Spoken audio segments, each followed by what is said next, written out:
From the News Talk STL studios in St. Louis, it's the Right Mind Show with Todd Showalter. On tonight's episode, we learn to grow beards with comedian Anthony Rogers, and then connecting conservative students through an app with Kristine Sposato, and the Right Mind Studio Band, Mitch Murphy and the Murphy Tones. Now putting the fun in your dysfunctional world, here's your host, Todd Showalter. I had to go to a funeral this week. Is that a What to wear? Is that a cheery way of starting the show? Of course. I was expecting you to wear your Han Solo outfit to the funeral. I did. White shirt, black vest, gun on your hip. They thought, is this going to be a Star Wars funeral? No, I mean, I unexpectedly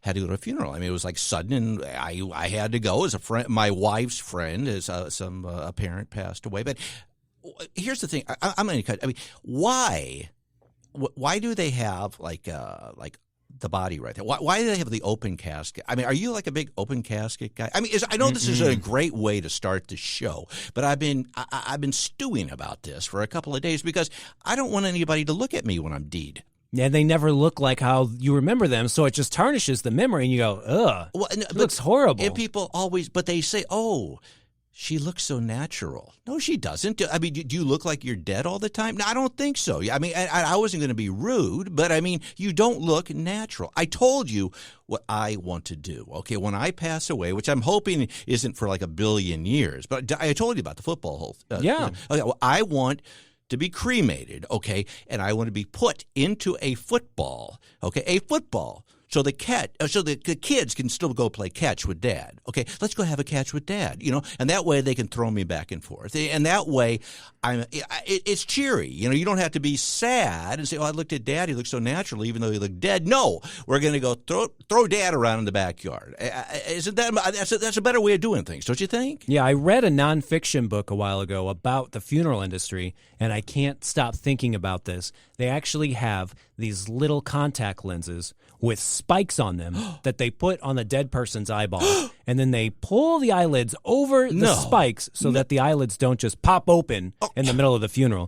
So all I think about is like I want to poke them in the eyelid and see if I can feel the spikes through that. Well, and that's not very natural. I mean, nobody has that in real life. I mean, that's why you shut the door, you shut the lid or whatever, and then you don't have to worry about your eyes popping open. You were talking about Erica had something about her eyes. I mean, the contacts or something. This has nothing to do with the funeral that I'm trying to get out of my head because I'm so upset and perplexed by it. But what happened with you with like contact lenses or something like that? We are house sitting for her aunt again over there in Baldwin next door to you. Right. And so we are going to be staying there for 5 days. And she did not bring any spare contact lenses, which is no big deal until she's half drunk or half asleep, and she accidentally misses the contact lens case when she goes to bed, flicks it just on the sink somewhere, and it shrivels up to a puny little piece of plastic. Wow. And I'm sure it would refresh itself if you plopped it into some juice, but she said, no, I want you to go all the way back home, 30 minutes away where we actually live, go grab my contact lenses and bring them back.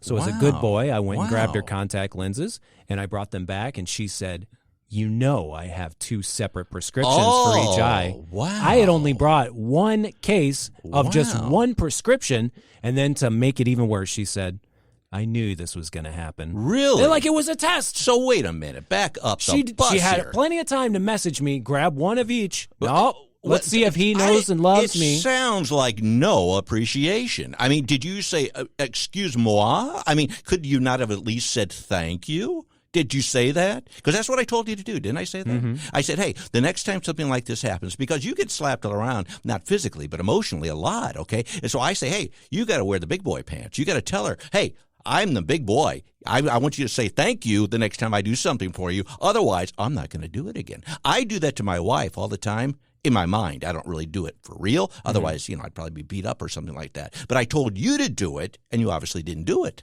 Now, the difference is I'm not an a-hole, I promise. No, of course not. I am just a better person in every way, more responsible, grew up a Boy Scout. Whenever I grab my toiletries bag, I have spare contact lenses in there. Contacts or contact lenses. Oh, okay, go ahead. And I also travel with spare glasses at all points in my life. They're always in my book bag in case something happens. And so I don't understand how she's not as prepared as I. I have no She was in idea. Girl Scouts. I guess they didn't teach them how to Right, be prepared. right. It was more like sell some cookies, make people fat. Right. What's a brownie? I Sure. think that's a girl. Right, Then yeah. they sell brownies to people and they eat them. It's disgusting. I think that's a joke you can't tell about eating brownies and stuff. That's a joke we're not going to go towards. But and also, yeah, I have the same prescription in each eye. Not my fault. get out of here. Just God made me a little bit better. Well, you're perfect. I can't. I mean, what are you going to do? That's how you are. Okay. I bet. What would have happened? Okay. Let's just flip the script, as they say. Imagine, okay, that you forgot your lucky underpants. Okay, and you said, Erica, run back home and go get me my lucky underpants. Do you think she would have done it? She probably would have said, hey, don't you have extra underpants? And then she still wouldn't have done it, even if you didn't. Okay. But say just for hypothetical reasons that she did run back, get your underpants, and rather than you saying, thank you, Erica, you said, well, these aren't my lucky underpants in the color blue that I like. Then what would have happened? Do you think she would have been a little bit miffed? Yes. Do you see what I'm saying here? I'm talking about the whole It seems the like whole dynamic of relationships. It seems like being a guy like us, manly men like us, we get the short end of the stick. We're always getting put out and picked on. I mean, it's just not right, and I spit all over the board. I mean, don't you feel that way? Well, I think you and I should start our own club, our own show. Oh, we already did that, didn't we? Anyway, I think, well, at least we get a chance to vent about it here on the air, don't we? Mm-hmm. And I would say your analogy was perfect in every way. Thank but a you. better one would be if I somehow stepped in a hole and my shoe got all covered in poopies and we had to throw it away. And I'd Okay. say, Erica, I don't have my other shoe. It's the size 11 shoe that I wear. And she said, well, we're at my aunt's house. Just grab a size 14 from my uncle's closet. Oh. And I'll say, well, no, it's a prescription type of thing. I have a shoe that fits a certain way. So she goes, oh, okay, I'll go all the way home. And then she brings me back a right-footed shoe. Oh, when that she knew would be- darn well my left foot was the one that got caught in the mud hole. And she would have said, you will wear this other shoe, even if it doesn't fit on that foot, and you will like it. Walking in circles to get to the radio station now because I got two left feet, as they say on the dance I tell floor. you, I don't want to hear any more about this, white privilege male stuff anymore, because we're not privileged. We're picked on all the time. Going back to this house now, I want to ask you, I don't want to make the whole show about this, but I have a lot of questions about it, because you seem to have these people, first of all, you have been house sitting at this place for about 14 years now. I mean, it's been a very, very long time. Now, do they listen to the show by any chance? What happened was when I was in Florida, same family, Okay. when we were recording separately, Right. I took a picture of us on the pickleball court where Right. you photoshopped your head in, and she loved that picture, printed it off, Okay. knows the show exists, has a picture of us in her wallet, still doesn't listen, She though. doesn't. Good. Well, I'm kind of glad that she does not listen to the show, because do they realize that you borrow everything that they own? I mean, I think- seriously, even today you came in here with costumes and stuff. I go, where'd you get these? Oh, that's from their closet. Uncle Larry. Now, you go through these, you're house sitting for these people, and they put their trust in you, okay? But what do? You go through their closets, all their personal belongings and things like that. Do you go through their medicine cabinets also? Oh, you know it. And where's the last place you think someone would look when you trust them with your house? Straight to the attic. I'm up in the attic. I'm saying, like, what Christmas stuff can we Really? get into for the What- next Todd Showalter photo? Well, today you came in with Bob's Country Bunker stuff. You came in with, like, country attire, hats, guitars, like shirts that I don't know where they came from. It looked like, Uncle Green Jeans had them or something like that. What did you say? No, that's Larry's. That's Larry's shirt that you're wearing right there. I mean, is there anything else that you could possibly, like, borrow, so to speak, or steal from them that we could have more fun with? Well, they have a large liquor cabinet. That may have been the one thing missing from our impromptu honky-tonk we had out in the hallway here at the radio station. Well, I don't drink, though. Do you have, and you don't drink? I mean, is there anything, like, really neat that you could, like, maybe, like, confiscate from them that they wouldn't even know about? Like, maybe, do they have an extra car in the garage? They do have a Lexus and a Cadillac. Okay, why don't we do something with that? I You was wanna go- really thinking we should start ghost riding the whip, as they say, where you just hop out and let the car keep going while you walk next to it. Oh, sure. Okay. I'm just thinking, I mean, because you've been there for so long and you've gotten so much stuff out of their closets that I'm just wondering, maybe this is time. I got an idea. You get a bunch of the stuff that you don't think they're going to use, and we can sell it on eBay. I have thought about that, but then there's all this paper trail involved, so we may have to go to Craigslist and meet up in the parking lot of a police station so we don't get murdered. Oh, okay. That's a great They got a idea. lot of great stuff. It's going to be a great show, though. We're going to have a good time. In the meantime, I'm Todd Showalter, along with my bestest buddy in the whole world, Joey V. This is The Right Mind Show. We'll be right back. Coming up next on The Right Mind Show with Todd Showalter, Kristine Sposato on her book, Student Voices Silenced.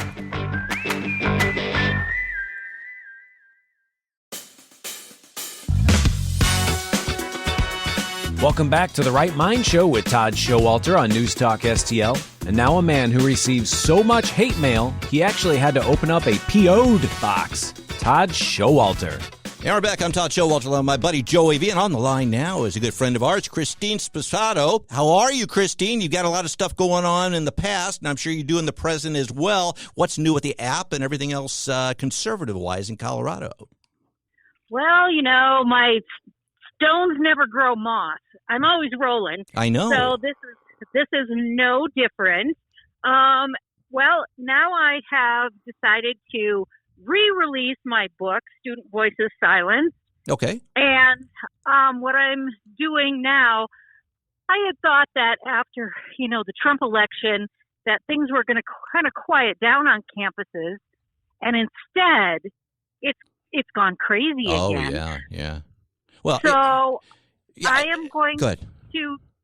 I'm going to tailor the book for 10 campuses specifically. I'm going to start out with 10. Okay. And put resources in there for conservative parents. So it's going to be campus offices, off-campus organizations. So if your student is going to a specific campus, you can just buy the book and right in your hands, you're going to have phone numbers and contacts, websites for your student to connect with right there. And you don't have to go and do the searches all by yourself. Great. Okay, for those who don't know, because this is basically a resource book that you've put together, correct? For Correct. Students and even their parents to get a hold of, that, if they want to connect with other conservatives such as themselves, and they may not know where to begin. So what is the name of your book? Student Voices Silenced. Okay. And you can get it on Amazon. Okay. And it's really been fantastic. I've gotten great feedback from parents, and it helps to understand from the university's point of view, from the institution, you'll be able to see through their eyes how they view students and parents. Right. And so things that are baffling parents, you can see the language that universities use and staff and faculty and why they are so biased against our conservative students. And what do you think that is? I have some opinions, but I want to hear what you think. Well, what I think is that it's systemic. It comes from I think the origins of it is coming from student affairs, and they started with a very, I think, honorable viewpoint of let's make everybody feel comfortable and great, and it's just taken off and gone overboard. And now there's a slant now against the pendulum has swung way too far, and there's a bias against conservatives. They're blaming them. Everybody knows it. We hear it all the time, blaming them for the misfortune of underrepresented students.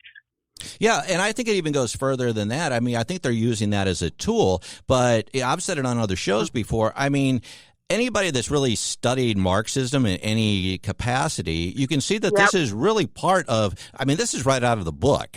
Talk about books. And it's like they're not doing anything novel. And so a lot of these these practices they're putting in place and causing all this disruption, they're basically, I believe they're really promoting socialism and Marxism, and it's right out there in the open. Unfortunately, you mentioned that you thought things would be different after when Donald Trump took office. I did too, but you're right. A lot of the stuff has just amped up, through the stratosphere. And one of the things I find so strange and so weird, you kind of, people say it all the time that you've won when it comes to name calling in an argument. But now, I don't know about what's happening in Colorado, but between the stuff that I do, even my comics and everything else, it's always, well, you're a Nazi. That's the word. You're a Nazi. Everything's a Nazi. Yeah. And that's the new hot word. It used to be like, racist or white supremacist or weird or whatever. They always have some catchy not catchy, a horrible word to throw at you that doesn't add any credibility to their argument or what they believe. It's just name calling. So, anytime they don't agree with me now, it's, well, you're a Nazi. You're a Nazi. I don't think half these people even know what a Nazi is. Do you know, is this what's happening happening on the campuses that you've been involved with? Absolutely. And they're given just a narrow little pinhole to be able to view the world through, and everything else is unacceptable. And I'm no longer on a campus. I'm retired.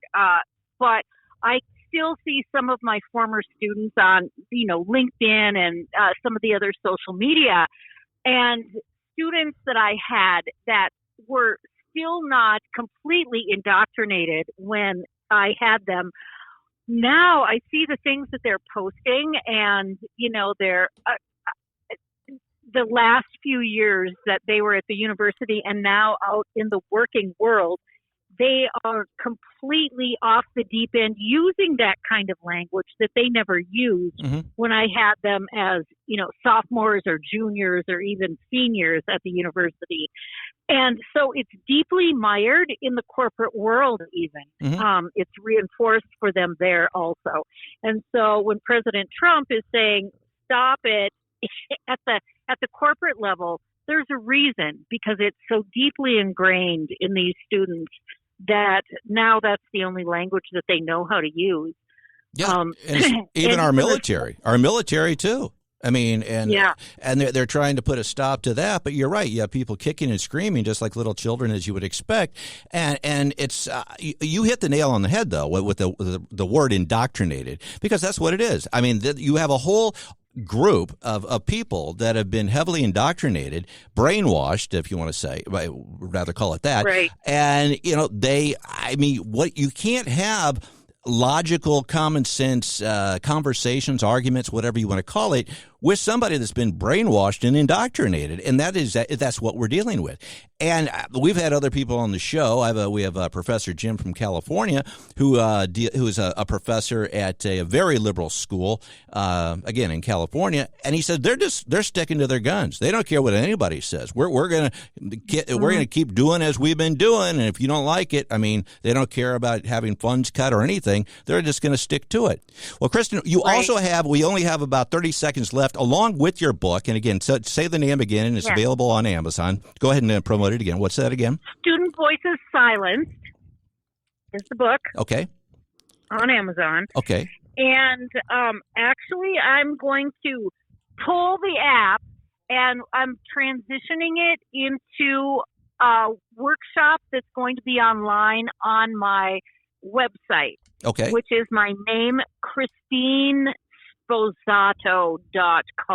I know, and I was kind of butchering earlier in the show, so I apologize for No, that. you did. Actually, you did fine. I was surprised. Well, you didn't hear earlier. Todd, yeah. great. Well, you have a podcast also. You have a podcast also, right?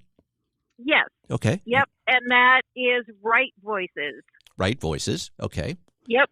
And that's available on all the platforms? Yep. And that's it for now. All right. It's always a pleasure to have you on. You know why? Because it's great talking to a sane person. Because I try to avoid anybody that is on the other side, because I can't have a conversation. And it's great to know that there are people out there like us that, still are thinking, what in the heck is going on, and want it to change. And I think if we keep being loud enough and persistent enough, maybe over time it will. So we'll see. But hey, until next time. We have to just keep thinking about that mustard seed. That's right. That's exactly right, and that's a great, great analogy. But I think if we were to bring that up to the left, they would say mustard seed. Well, you're a Nazi. I know they would. All right, my friend.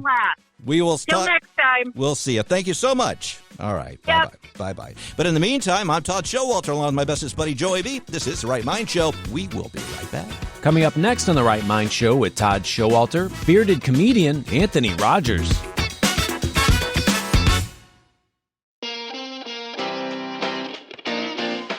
Welcome back to The Right Mind Show with Todd Showalter on News Talk STL. And now a man who loves reminding all the old people in Florida they are going to die in a rat's mouth, since that is literally what Boca Raton means in English, Todd Showalter. And we're back on Todd Show. Walter Live, my bestest buddy, Joey V. And sitting next to me now is the man of the hour. We've talked to him several times on the phone, Joey. But here he is, comedian extraordinaire, Anthony Rogers. How you doing, buddy? That was the nicest intro I think I've ever had. Like, I'm going to do it again. It didn't used to be like that. It didn't. I always say I'm going to do it again, but I would have to remember what I just said. So I'm just going to jump right to you. You are a man of many talents. You're like you're on social media. You're traveling to these award shows, the porn award shows, by the way. You are really hot in Boca Raton, Florida, Elderly City, USA. You're around the country. I'm going to stop blabbering. Just tell us what you've been up to. Oh man, I basically just been trying to sleep as much as I can, but it's hard. It's hard to. So I've been working nonstop. It sucks, but I'm trying to retire in 2 years, so I don't have to do this forever. But no, I did two the porn. I did the AVNs. I got footage of that, and then I did Exotica too. I just interviewed porn stars at Exotica.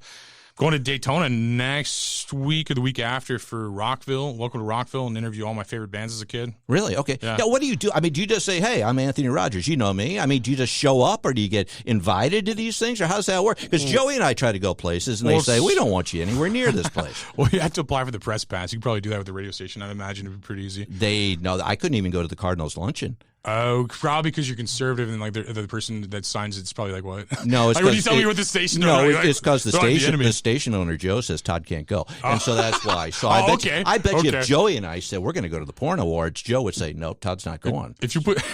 Right. They said name 3 Cardinals on the team. I couldn't. I named 3 porn stars. Yeah, so. Right. And there you have it. But so you got this worked out. So you get your press pass. Well, it used to be like the Hey Mr. Everybody. That's how we met probably originally too. You just Hey Mr. Everybody like you're buying beer at 15, you know. Yeah, right. And then, you're like, hey, can you buy? Yeah. And then eventually you have a network, and that's where I'm at now. It's way easier now than it was like 10 years ago. I feel like. Sure, I bet. Okay, now you want to retire in 2 years? You're a young guy. Well, 38 is not that young. We're not that young. Well, I know, but still. We can pretend. What are you going to do? I mean, this is a fun life. I mean, you're getting paid to play. I mean, what will you do after this? Just like go back to Boca and like watch Matlock until it's time to go to bed? Yeah, for the next 40 years, I'll just live in Boca. No, I think I don't know. I just when you do stuff all the time, you're in the same industry. When you do stuff all the time, it's just like, man, I just want to sleep and I just want to like do something fun. I want to sit in a pool bar or something. I don't want to like, and I could do that too. But it's like I'm so stressed out, man. I feel like I'm just stressed out all the time. What are you stressed about? I'm going bald. I'm looking like Bozo the You're Clown or going Louis bald? C.K. Yeah.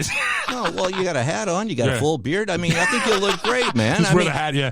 We got to get a sponsor like Finasteride or whatever. Who the heck is that? That's the hair people, the hair pill people. The hair pill. Yeah. I like going bald though. It's fun. It's like a funny thing to me. I don't know. It's like I feel like I gained like 20 pounds and I'm going bald, and it just makes me laugh when I see a picture of myself now. It's like, it's just kind of funny. Then life is great. Life is great. Pretty fun, So don't retire. Just keep going until I always say keep going until they make you stop. And even then I keep going. Well, that would motivate me more. If they told me I couldn't do it, I'd be begging to do it. Well, yeah. But now it's like I don't know. I just get tired, man. I'm like you're tired. So tired. Well, you're pretty wired right now. Well, okay. yeah. I haven't smoked weed yet today, so I'm still. Okay, well, that's good. I mean, this isn't the Joe Rogan show, so I mean, otherwise I'd say, hey, light up and have a good time. But I don't think we can do that on this show. Now, tell me, okay, so you're touring and you go around, so you do stand up. Yeah, okay. Yeah. If you call it that, yeah. If you want to call it that. Okay, well, no, I've watched you. I mean, seriously. I mumble into a microphone really well. It's like. Well, you're doing great so far. I mean, so far so good. So how does that work? So I mean, do you have a regular schedule? I mean, do you have a booking agent, or I mean, you're just basically going around the country? Boca Raton. Okay, again, I was joking, but how do you get a gig in Boca Raton? I'm back there again in I think November. I basically hit Florida in the fall because it's warm and I want to be in Florida. Sure. So it's like just like do the snowbird thing, Okay. I got a bunch of show offers right now. I'm just trying to figure out what I want to do. I just don't, it's like. But you don't want to do it because you're tired and you want to retire. I just want to sleep, man. I just want to sleep. Joey, I mean, what are your thoughts on all this? Because you've always, because Joey does stand up. I've done stand up. I mean, so is it? I mean, do you think you and I should maybe hit the Florida circuit? Maybe. I have hung out with retired people in Florida, and the entire day is just planning where we're going to go for lunch, and then while you're eating lunch, you're like, where are we going to go for dinner? Right. And then there's no substantial conversation anymore. So all this strife and struggle that you're dealing with now, you're going to have great stories later when you are retired. Right, that's right. In 2 years. In 2 years, yeah. Ideally, he's 40. Yeah. Okay, well, you got the stuff. Go back to like the awards and things like that, because I got to say, one of when we first started, I mean, we've been on the air here now for a couple of years and stuff. But you were on when we first started. One of our most popular shows, that when you came on and started talking about porn stars reading ghost stories. Oh yeah, that was porn and I to this day, where's the guy that read the porn stars reading ghost stories? And first of all, when you first said that, I thought I never thought of porn stars reading ghost stories. But how did you come up with that, and how did this all transpire? Well, I just try to repackage different things with the context I have. The girl, it's funny, that episode, one of the girls got mad. She dated Tiger Woods, and I had that in the intro, and she got mad that the intro said that, and hung up. So I got ghosted on that ghost story thing. And the other girl that stayed around was now my co-host, Nikki Knightley. So through that, she's getting out of the industry. I feel like I'm just kind of getting into where I'm able to interview all these people. I want to host the AVNs and do the Lord's Prayer over them. I think that'd be hilarious. That would be great. Yeah, that's my goal really with the whole thing. So you're a very spiritual person. Well, yeah, okay. So how did that? Because I am too. So how did that all happen? I mean, was it over your entire life, or did you have like a aha moment, or what happened? Yeah, I think most Christians I think have that unless they're born into it. I didn't know about religion until I got older. Yeah, I was like 28 and I feel like I was just draft picked by Jesus. Honestly, I just had this weird feeling where my soul was dirty and I wanted to not live like that, and no, I think I was just kind of draft picked. It felt like. Hey, well, good. You're better than that Sanders kid that went to the 5th round. I mean, you got picked a little bit higher. Well, what do you think about this? I mean, because everybody thinks, if you're really spiritual and Jesus, and I mean that you're like, oh, you're like Ned Flanders. Oh, geez, I don't know about that, Homer. No, but we have a good time. We're crazy people. And we have fun. Why do you think we got this bad rep? I guess because a lot of them are boring. I think the atheists are just mad at God. What it seems like most of the time. It seems like they believe him. They're just mad because I'll have like any of my atheist friends. They seem like they're just mad at God. I know they don't. Again, I don't know. God likes me more. I don't know. I've always said I've never met a funny atheist or like a. They're just dark. They're just dark and they're boring. Mad all the time. Yeah, and I don't want to go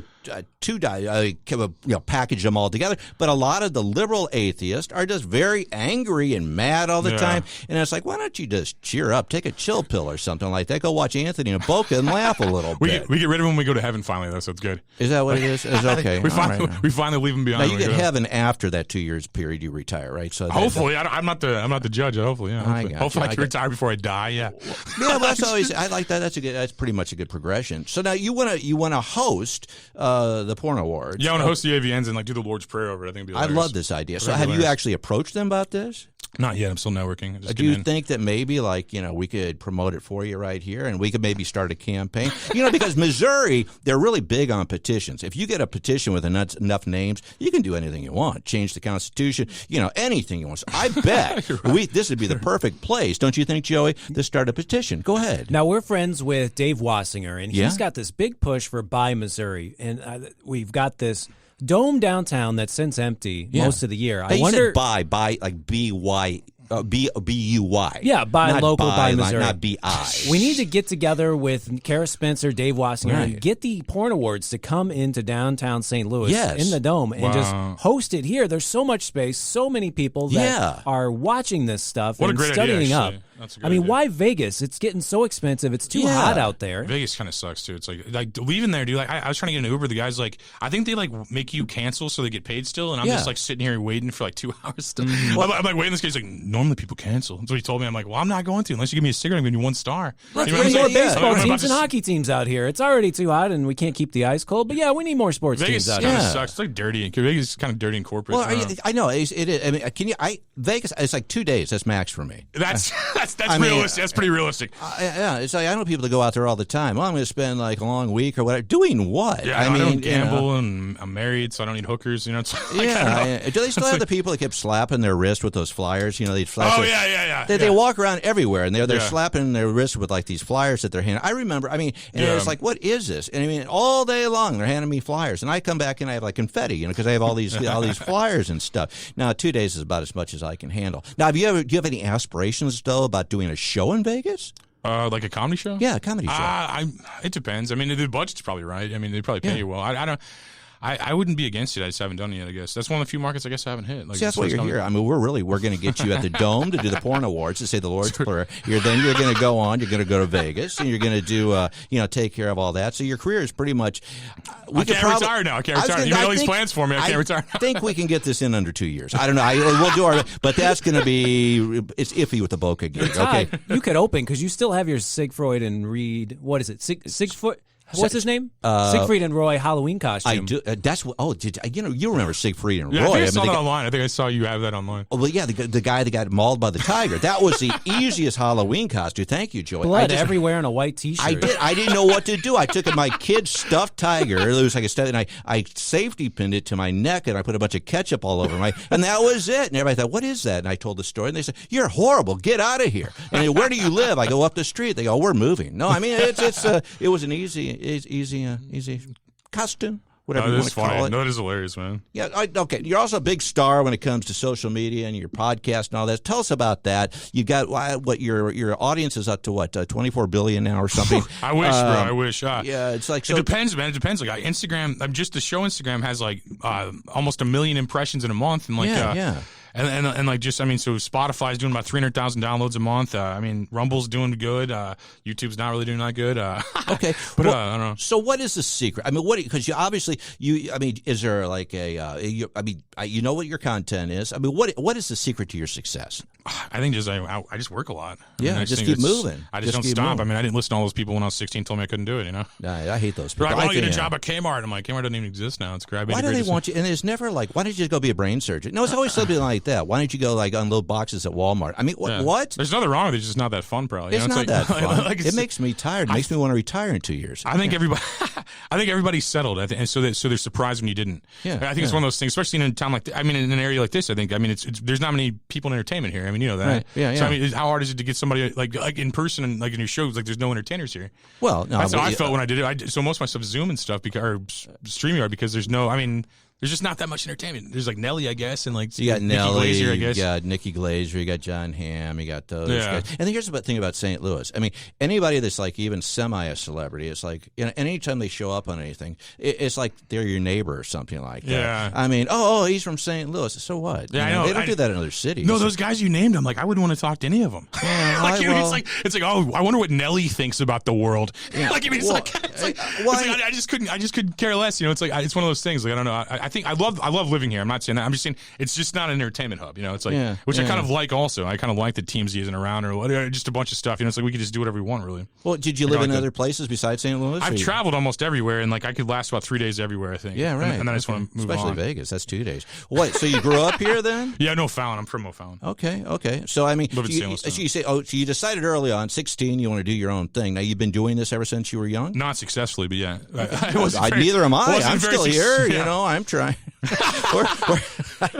Being successful at it doesn't matter. You're probably bigger comics, though. I like your comics too. Like those are probably that's your thing, though, right? That's what I mean, that's kind of those are great. Well, those are great. I just like making people happy every morning. So or not, or getting called or the opposite, or a Nazi. It's like you're a Nazi. You're a Nazi. Anthony, are you a Nazi? I never realized I was a Nazi. I wish I was a Nazi. I mean, I'm a Nazi apparently, and I didn't know. I thought Nazis were horrible people that they annihilate like innocent people, and I've never done that, and I have any desire to do that. But according to some of these left wing nut jobs, Todd's a Nazi. Who would have thought? I don't get it. But they're like the socialists, though. It's crazy. It makes no sense. Like it's a projection of self. Like they're probably the racist ones where they bring up race and everything. Yeah, exactly. You can't have a conversation with these people without them bringing up race. They're just like, they're going, that was racist. I'm like, to who? Like, are you the spokesman for all the black people right now? Well, that's what it is. It makes no sense. Like I've never had like a person I was making fun of get mad at the joke. It was always like somebody else. Like I have this like trans joke that like basically says like trans women are better women than actual women, and they still got mad because they said it was transphobic of me saying that when I was making fun of women. Actually, they're just so dumb they don't understand context or words or anything, and they're very emotionally driven. Where I think the right's like logically driven. There's flaws to both, I think, but I think that is a good point. I think we're more logical, they're more emotional. So you could even prove to them step by step how they're wrong, and they just won't care. Well, see, if you tried to if you tried to say that argument right now to a leftist, so they'd say you're a Nazi. They just call you names. Yeah, they would just. It's just boring. It's like, but you bring up a good point because I actually did a comic about that, about the whole trans thing, and you'll have like they'll say, well, we just want to be equal like everybody else. Here, when it comes to comedy, I got a theory on this.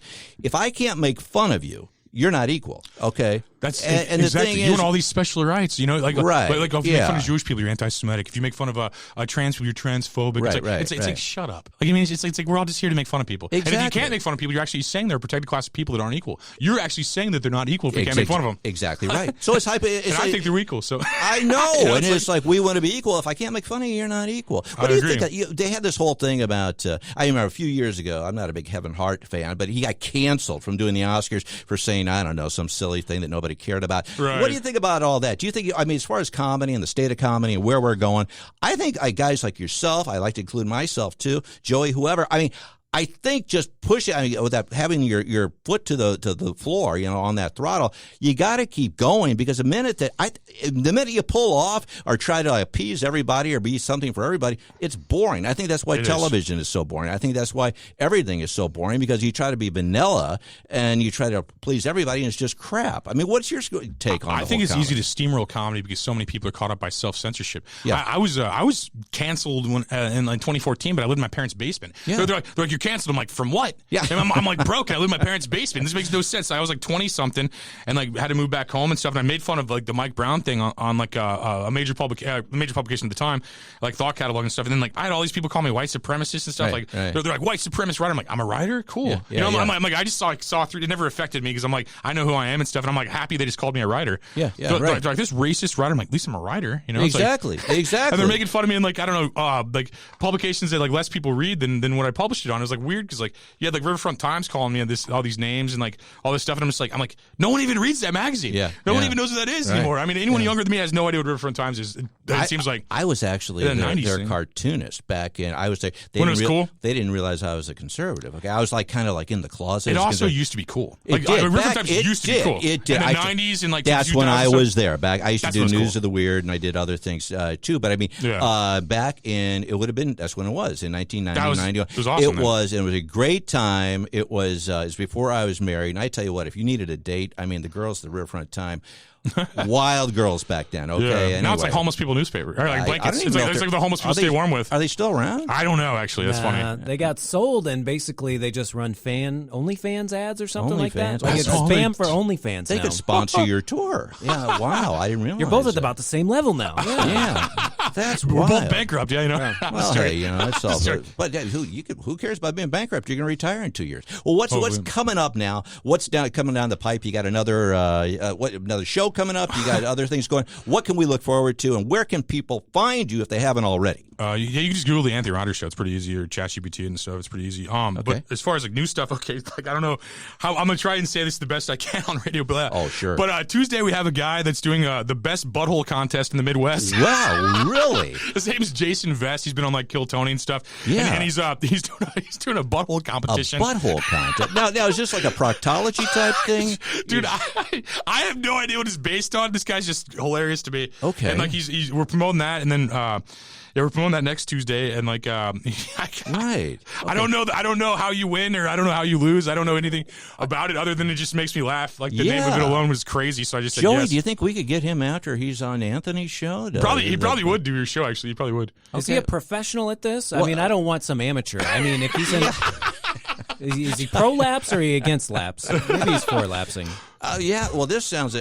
Now, did he come to you and say, "Hey, I got a show. Can I be on it?" He's been on before, so it's like he just hit me up this time. But originally, I think my co-host hit him up, and then I think they knew each other first, and then he was on the show and it's hilarious. He was on a hilarious episode. Wow. So. Okay. So, hey, you got my attention. I'm certainly. I guess that's what you do. I mean, because now I'm thinking I got to check this out. So I mean, that's how it works. And I love that you've got this vintage St. Louis Blues jersey on. Thanks, man. Yeah. That I hope we win this cup. Yeah, I do too. Yeah, it's gonna. By the time I guess they'll already be playing by the time that this show airs. So either they did, I or hope they won. I hope they won. Whoever scores the most goals is going to win the game. I tell you, that's how it usually is. That's a good strategy. Yeah, you just got to go out there and score the most goals. That used to be my when I coached little kids. That's why I say whoever scores the most runs or points is going to win this game. And then I always say, Ricky Bobby, second place is the first to lose. And then all the kids would quit, and I'd go home and I'd buy my kids a participation trophy, which now they're in therapy for. So any last words before we let you go? I mean, well, if they don't work out at Little League sports, we always put them in the sweat factories across the ocean. Yeah, we just send them over. Nike tennis shoes. If you think it's so bad to play sports here and get lectured on winning, you can go. You know what? Yeah, the other kids are just making the toys they're playing with. I used to have a trophy. It was like the most fun. I would say, look, I don't care if you win or lose. I did, dang it, okay? But I say, look, if whoever has the most fun on the team is going to get a trophy. And so now, everybody's all excited. Oh, wow, a trophy. And it said most fun. Now, apparently, that was a participation trophy. I ruined their life or whatever. Yeah. And now I'm blackballed from doing that. Or the porn awards are being in Boca, okay? That's why I'm going to retire in 2 years. No, I'm not. See, my wife wouldn't let me retire in 2 years. So your wife, is she pretty supportive of your career? Oh, yeah, way more than she should be, I think. Yeah. Don't you think that's important? I do think that. Yeah, my podcast started in her kitchen, I guess. So in her apartment kitchen. So now my office is. I just give half of it to her because of just because of what she does. And she has a couple companies she's working on stuff too. So yeah, my wife's always had my back. One of the 2 people on earth that's consistently had my back. That's great. That's great. How long have you been married? I've been married since 2021, but I've been with her since 2015. Okay, so about 10 years. So she works with you as far as your entertainment. She has before, but she's so busy. She's a teacher and my wife was a teacher. It must be a thing. I guess teachers have the hots for crazy people. I think they want that because they can't control us. I think so. Because we're not just like, what do you want to build out of popsicle sticks? Yeah. And they're like, oh wow, I like this guy. But no, I think you're right. Like we're like troublemakers and they can't control us. So they're just like, that's interesting. She's like, she tries to. She's like a really good person, but I'll just like make fun of people all the time. Yeah. And you'll see her get like amped about it, but try to hide it. Isn't that the truth? I called out an entire I was doing this open mic one time, and I made fun of every single comedian that went before me, and then I went up. I was called up like 4th or something, and then I made fun of everybody else, and then she was the only one that wasn't scared. Yeah. Like everyone else in the room's like terrified that I'm just making fun of them and stuff, and she's just like looking at memes. The whole time some guy comes up and she's like, I wouldn't do that to him right now. She's like a warning label to him too. Like she's awesome, man. Gabrielle's awesome. No, it's funny. I know the teachers, and great. You and I are probably the guy with the class clowns and stuff, and all these teachers were like, they're the ones. I had a math teacher in junior high school that hated me so much, and I was always in trouble, detention for being the class clown. Now I ended up marrying a math teacher. I think that math teacher back in the day thought I was hot and just didn't want to, admit it. Or it's our karma. Is it just our karma to have to date teachers because I don't know of how bad we were in school? I don't know. Either that or porn midgets. You know what I mean? That's a whole other thing. Did you have to go to teacher parties when you were married to her? I did. Well, until I was banned. And I'll tell you how I got banned, and I won't make this too long, but I already did. I went to this one party. It was a Christmas party I did not want to go to because they were all so dang boring. So bad. They didn't like me. I rearranged all the photos on the wall. I did. I just walked around. I swear to you. Okay, I took all the photos and apparently it got out that did somebody rearrange all our photos on the wall? This was like a couple of days later, and I had done it. And ever since then, I've never gone to a teacher party. That's awesome. I need to do that to get out of going to them because I'm just, oh my God, they're the worst parties. Only people that date teachers know what that's like. Yeah. Like they're the worst parties ever. Oh, always. They're just like and their snacks are boring, and the drinks are boring. How do they make drinking and smoking weed boring? Only a teacher could do that. I go there and they're like, hey, you want to hit this? I mean, kind of, but not. I think I just quit actually. Yeah. Say no. I'm like, if teachers get intoxicated, I think I just quit getting intoxicated now. Yeah, well, you sleep with a teacher now, and I do too, and so that's the only thing I like about teachers. Yeah, that's the best part. That's the best part.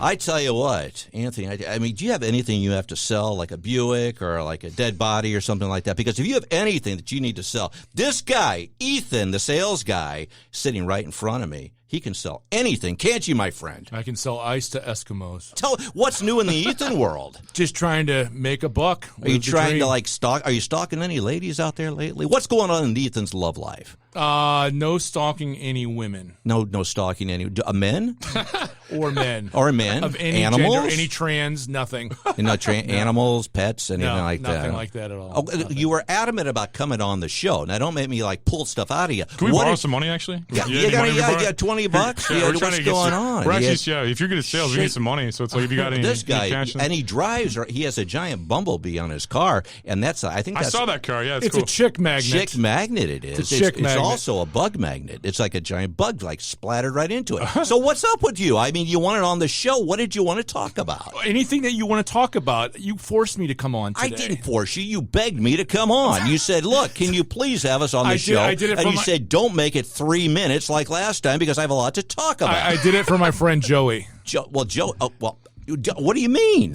Well, what about us? What about Anthony and I? Okay, well, I'll make it easier for you. What do you have coming up this weekend? It is the weekend when this airs. So have you done anything exciting that's going to make the Yes, listeners... as a matter of fact, I'm going to a car show this Saturday with the car. Yeah, with the car. With the B car. With the B car. Down at the Fox School District down in Arnold. Yes, so you're at one of their buildings. Be around a bunch of children with your giant B car. No, it's a all-day adult car show. Okay. Yes.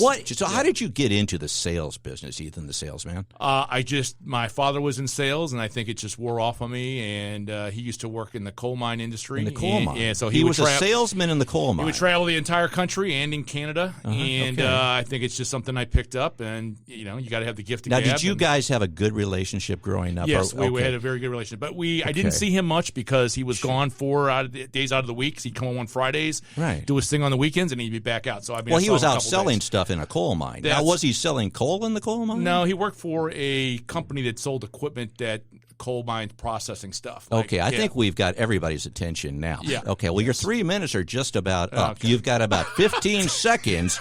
Is there anything you'd like to throw in there to maybe, you see you're not dating anybody, why don't we throw it out there? If you see anybody at the Fox School District, around a lot of Fox children with a car and a giant bumblebee on it, hit this guy up because it's Ethan the salesman. He's got candy. I'll have my business cards. Have his business. Oh, that's all I tell you. I got a network. Wow. I stay away from the guy with the business card. That's what I always say. How much of this show is Joey going to edit out? I'm telling you. We're keeping all this. We'll cut all my stuff if we have to keep this in. Well, believe me, it'll all be in. And you'll have dates galore, probably elderly people from Boca Raton that Anthony performs for. What do you say? Okay. Anthony, my people will get in touch with your people. All right. Well, thank you for joining us, Salesman Ethan. Okay. And Anthony, got anything else you want to add before we cut out of here? No, seriously, want some money? Do you have money for us? Yeah, you got any money? You should be he's shaking you down. Wait a minute. You guys should be paying me for this appearance. You're the rich guy. You're the sales guy. We're just entertainers. We don't make money. You're our new sponsor. Don't you know that? Yeah. There's no money in entertainment. That's why we're going to talk to the sales guy about it. We don't need a salesman for it to be able to get us sponsored. He is our sponsor. Again, the pleasure is all mine. Of course it is. What kind of car was that out there? I saw that car. What kind of car? It's a big wheel. It's a Dodge Challenger. Oh, cool. Yeah, it's just a. How did you get that close? I saw it. Yeah. Well, you don't want to get too close because, I'm not allowed to legally. Don't key it. It's not a Tesla. Oh yeah, don't do that. Okay, it's got a big bug on it. But hey, okay. Well, Joey, back there in the background, have you had a good time today, my friend? This is magical. This is family. This is what Fast and the Furious was all about. I think so too. It's just like the four amigos here, and we're just having a good time. I think we should have some fondue together. What do you say? No, I don't feel like it. Well, you had a good time. You had a good time. You know what I always say, don't you? What do you say? What do you always say? If you don't have a right mind, you don't have a mind at all. Until next time, I'm Todd Showalter, along with my bestest buddy Joey V, Anthony Rogers, comedian extraordinaire, and Ethan the Bug, salesman. Thanks for joining us. Until next time, bye-bye. Thanks for tuning in to The Right Mind Show with Todd Showalter. To find out about all things Todd, go to toddsprod.com. We will see you next Saturday night at 5 p.m. and Sunday afternoon at 2 p.m. right here on 101.9, 94.1 News Talk STL, and always streaming online at newstalkstl.com.